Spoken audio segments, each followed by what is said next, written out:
Hello, this is Kaylee Brown and welcome to my new podcast. I got a great episode for you guys today. Today we're going to be learning about how to teach children the world of the future and how global warming and new technology are impacting our lives. The age group I'll be working with is 6 and 7-year-olds. The 4 lesson plans for this project include 1 lesson plan on visual arts, 1 lesson plan on music, 1 lesson plan on movement and dance, and 1 lesson plan on drama. For my first lesson plan, it will be about visual arts. The theme will be about global warming, and I will have the students aged 6 and 7 draw pictures of different environments such as rivers, lakes, oceans, and forests, before and after climate change and pollution. The students will need paper, pencils, and colored pencils, crayons, and paint. In this activity, the students will be able to differentiate the 2 drawings and actually see how it's affecting the earth.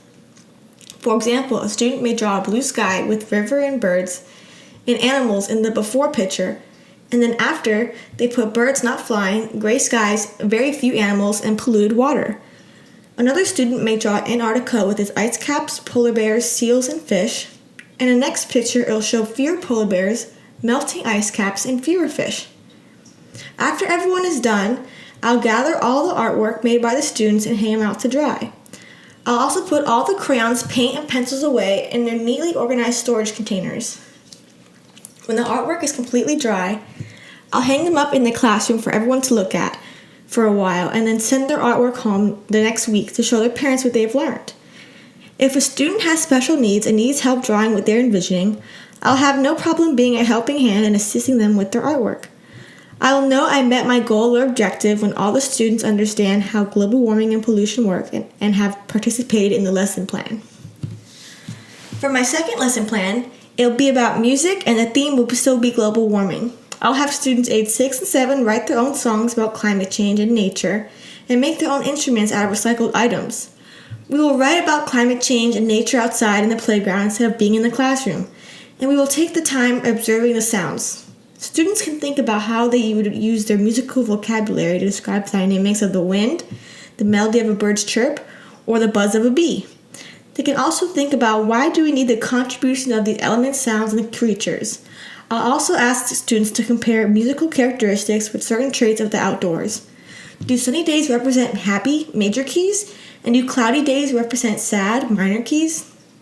I'll definitely encourage out-of-the-box thinking by having them make their own instruments out of recycled items, and let them use it while they sing a song they created about global warming.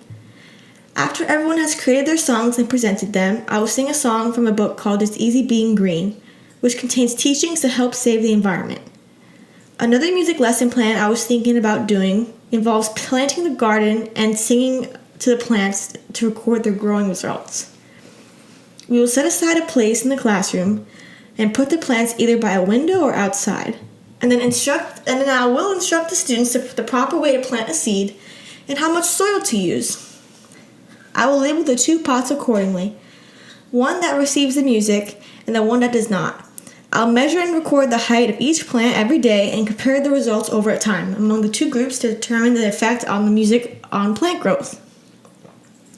This would be a great project because it's overlapping music, science, and math. I feel that lessons that have visual examples of something are a lot easier to learn than just doing lessons on pencil and paper. For my third lesson plan, it will be on movement and dance. The theme will still be global warming, and I'll have students aged 6 and 7 randomly pick characters from a box and have them act it out while they sing a song about nature. The box will contain characters like a squirrel, an ocean, a lake, a whale, and a crab, and more characters related to nature. The materials needed for this lesson include paper, scissors, a box, colored pencils, and crayons. I will cut up the little pieces of paper and write a different character on each one. Then I would get a shoebox, make a slit in the top, put all the papers inside, and shake them up to shuffle them. I would also have the students draw the character they pick out of the box, cut it out, and pin it to their shirts. After everyone has their character on their shirt, I'll start playing a song about how all the animals, plants, and non-living things work together to make our environment on Earth. The students will then dance and move like a character they were assigned. For example, if a student was assigned a wave, they can flail their arms around like a wave and say whoosh to mimic the sounds. The goal of this lesson is to help describe the food chain in a simpler form and teach how taking one animal out of the trophic level can dramatically change the food chain and can possibly make other animals go extinct or endangered. This is very important in our future because insects like bees and butterflies are slowly decreasing in population because of pollution and global warming.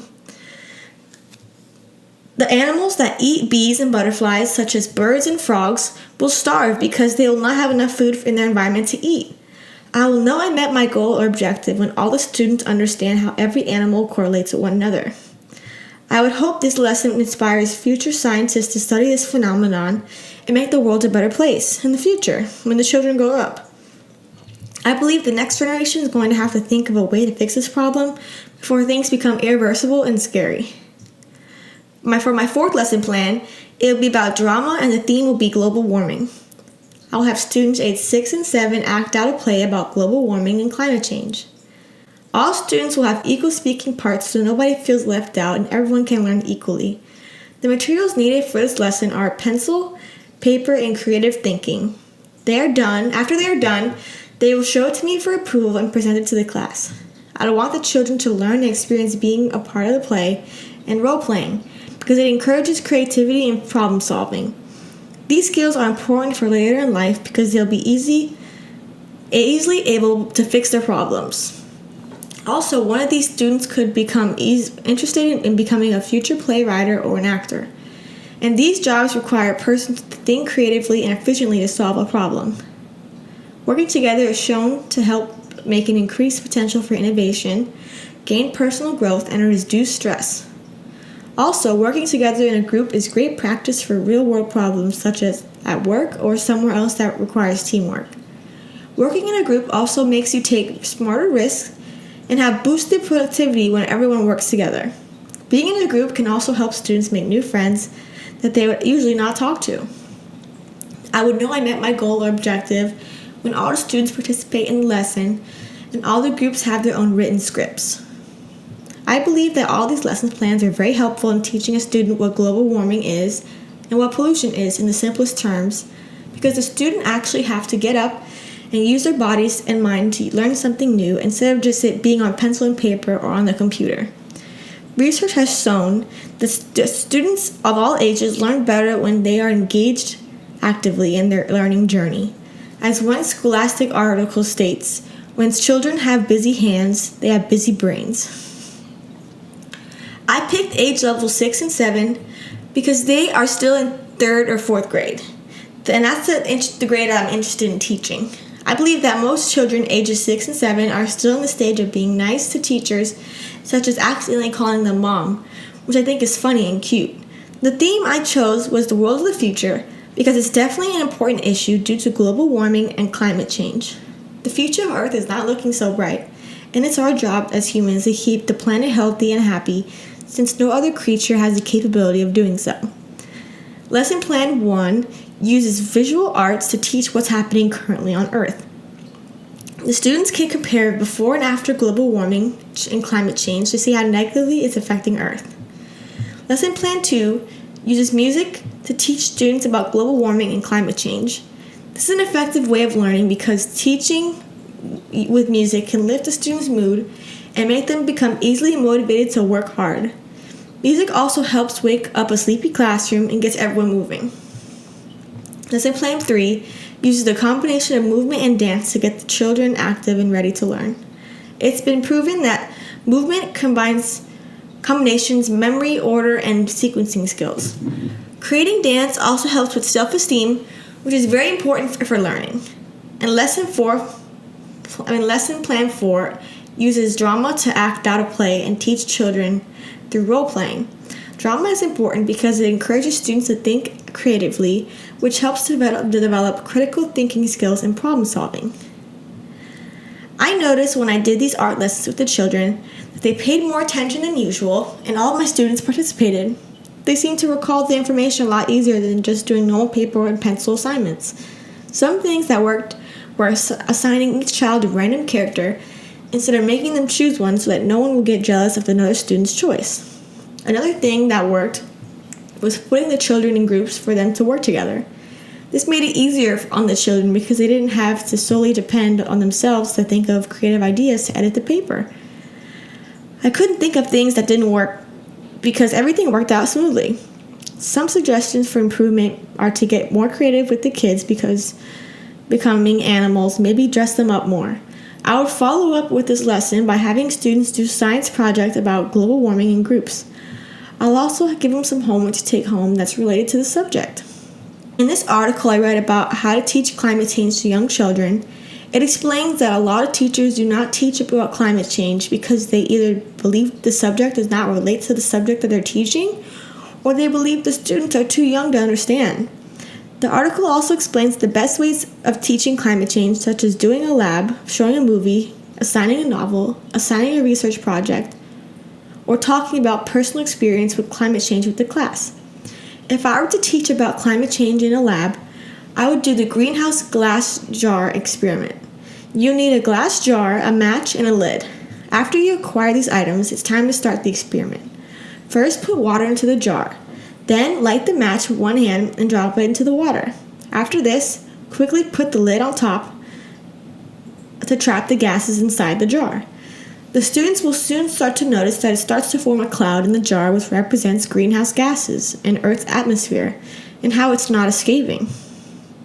If I were to show a movie to teach climate change, I would choose the movie Our Planet. I remember watching this movie when I was young because it made me a little sad to watch the coral reefs bleaching and fish decaying in the population because of it. The Netflix documentary, I believe, is one of the best ones out there and definitely helps explain climate change and global warming in simpler terms for children to understand. If I were to assign a novel to teach climate change and global warming, I would choose the book Simon Says Save the Climate and the Lorax. The first book is a song-filled cartoon adventure with Simon the Hippo and jungle friends as they learn about the world's climate change and the little eco habits we can do to help save it. Along the way, the animals find out about topics such as the greenhouse effect, the food chain, and the 3 R's: reducing, reusing, and recycling. The second book is about a person's responsibilities to the environment. Dr. Seuss introduces the Onceler, a reckless entrepreneur whose unfettered ambition leads to the destruction of the immediate environment. If I were to assign a research project, I would let the students use poster boards and trifold boards. They could even decorate them with things to represent the earth, like animals and plants. I'd make it a very fun project since I loved making trifold boards as a kid. And if I were to teach climate change by talking about personal experiences, I would talk about how when I was little, I used to get never burned from the sun.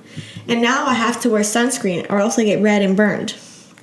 This has to be due to the greenhouse effects making the earth hotter and the ozone layer thinner. I would also talk about how hurricanes seemingly become more powerful since the waters are heating up and hurricanes thrive in hot or warm waters. That's all for today. I hope you enjoyed my podcast. I know I didn't really look at the camera, but that's just how it is. Bye!